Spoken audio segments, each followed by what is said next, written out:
Things are looking pretty bleak for Newport County. There's no getting away from that. Obviously, expectations weren't high at the beginning of the season, but the only win of the campaign so far came back on August the 9th, and since then there have been a lot of defeats and a solitary draw against Tranmere. Now, can they turn this around? That is the big question. And I think there are a couple of reasons not to be confident, but to think that things might improve in the short term at the very least. Now, most importantly, like when you're looking at league tables in September, maybe even more so than the quality of your performances and the quality of your play, a driving factor and a huge reason for a team's position in the league table will be the quality of their opposition, because it's only been a few games. Some teams will have had much easier fixture lists than others, and in Newport County's case, there is no getting away from the fact that they have had an incredibly tough start to the season. Now, that can come in the form of teams who we knew would be very strong. You know, MK Dons haven't had a great start to the season, but they invested heavily in the summer and were favourites to win the league before a ball was kicked. They lost to MK 2-1 at home in a game where they missed an important penalty. Then you've got the likes of Cambridge and Bristol Rovers, who were relegated last season. Gillingham, who are always fancied and top the table in League Two at the moment. And then a couple of teams that maybe we didn't expect to be good, but have proven to be exactly that. Grimsby, in my mind, under Dave Artell, certainly one of the best teams in the league. And if it wasn't for their antics in the EFL Cup, would probably be in a loftier position, because their worst two performances of the season have come after midweek games against Manchester United and Sheffield Wednesday. And then what about Salford, who are right there towards the top of the table, who we didn't necessarily anticipate would be there either. So, you're taking Crawley as being the only side that have struggled at times this season, who they've played, and they won that game. Notts County, who didn't start the season great, they got a draw against them. And Tranmere, the only team recently who they played, who haven't made a great start, and they got a point away at Tranmere too. So I would mitigate the paltry points return in the last few weeks by saying that the fixtures have not been kind at all. The bad thing is they don't get much kinder to start with. Next up, Chesterfield away. Chesterfield second favourites before a ball was kicked. I think we can be pretty confident they're going to be playoff challengers at the very least. And then at home to Swindon. Swindon, who were top of the league just a couple of weeks ago and are loving life under Ian Holloway.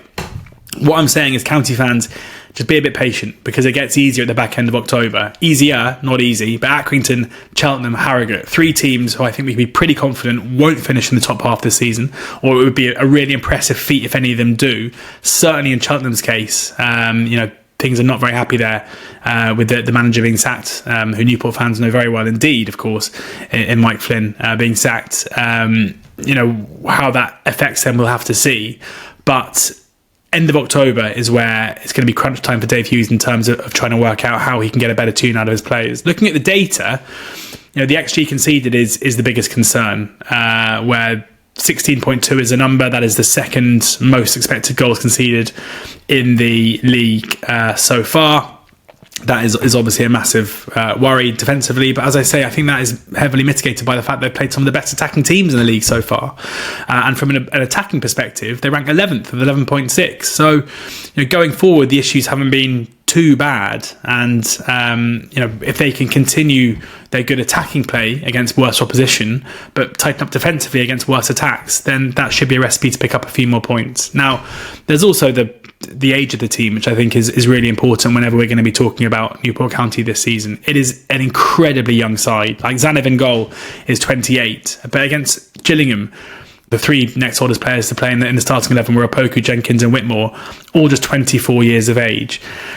Now, obviously Baker Richardson comes off the bench and he's 29 and he's someone whose quality we know. But I think in Opoku, in Kamwa, in Braybook in midfield, you've got some really exciting players who are going to develop as the season goes on.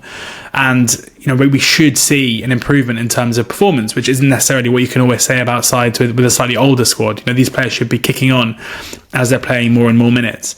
And then, we have to also talk about the penalty misses, where they missed an incredibly important penalty against MK Dons, as we spoke about, but most importantly, against Gillingham in their last game, 1-0 up after a minute, and then having a penalty after 8 minutes, which was missed by Antwine, and the rebound, which came to him for almost an open goal, was skewed wide of the post. These are big moments in games. These are big moments where maybe if you have older players, senior players who can come in and make a difference, that might impact things. But I think there's a perception right now that Newport County are the whipping boys in League Two, the worst team in League Two.